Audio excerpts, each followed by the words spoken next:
Some video that we have to show you was actually shot from our storm specialist, Mike Seidel, showing those pre-treated roads in Kill Devil Hills. How about that? You got the sand on either side and you have some brine solution on the road. But keeping those roads clear, it's just part of the story with this nor'easter. This low is going to be very deep, meaning some wind gusts beginning tomorrow could even approach 60, 70 miles an hour. Ooh, so let's get right out there. Fox Weather storm specialist Mike Seidel joining us live from Kill Devil Hills, North Carolina with the latest. Mike, how's it looking so far? It looks a little chilly out there. With a jacket on. Yes, at the beach. First time I've been on the Outer Banks in the winter. I've got 5 layers on versus 5 layers of sunscreen this morning.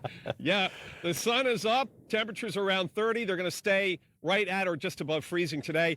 The key here on the precipitation type on the Outer Banks is where you are and whether you get rain to snow or all snow. Up here, it's going to be mostly snow, and down towards Cape Hatteras and Buxton, it'll start off as rain tomorrow. Their temperatures will probably hit the low 40s because the water temperature down there is in the low 60s. They're closer to the Gulf Stream. Here, the water temperature is in very chilly mid 40s. So I'm not going to be venturing in the water today. Tide is now going out. Our concern for coastal flooding will be the Sunday morning high tide because of the full moon on the first day of the month and those winds, which could be gusting over 60 miles an hour.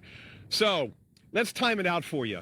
The snow and rain move in tomorrow, but the bulk of the precipitation will hit tomorrow night into Sunday morning. By the way, after sunrise Sunday, this is out of here. The wind will continue through Sunday. The high wind warning goes until Sunday afternoon, Sunday evening, along with a coastal flood warning. So we've got issues even once the snow ends on Sunday, but I think the Sunday morning high tide is the one of concern because after that, the winds will go offshore from the north and west, and that's going to bring in the cold air. Not that it's not cold enough already, but another shot of Arctic air.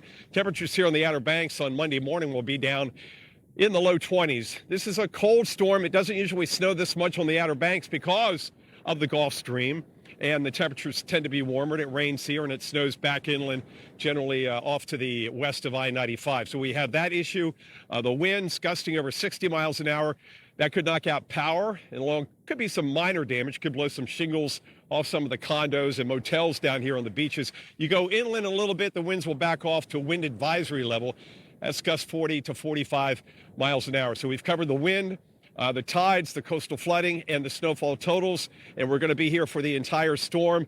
Again, the peak will be tomorrow night into Sunday morning before sunrise, and then we get back to the cold weather, and then another shot of cold weather next weekend. But let's not worry about that. We will get back up close to 40 as we get into the middle of next week, so that will help with the melting, at least out here on the Outer Banks. But as you can see this morning, looking down towards the Avon Pier, one vehicle, and I see a couple folks walking in the distance with their dogs. But if you want a private beach, Bain and Stephen, this is the time of the year.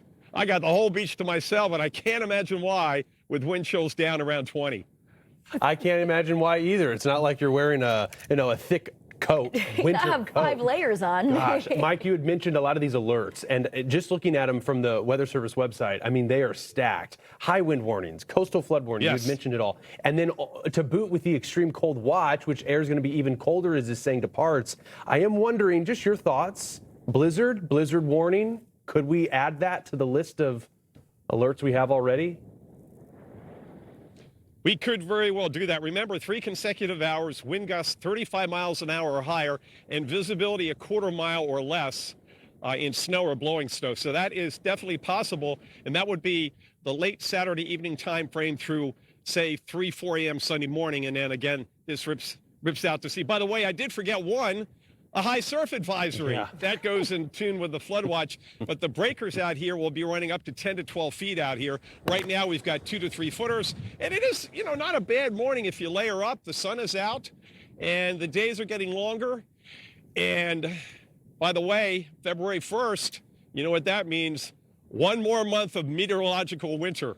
Because I think a lot of folks are getting tired of the cold weather. And we've got this one, we've got one more air mass. The pattern is seeming to change in the middle part of February.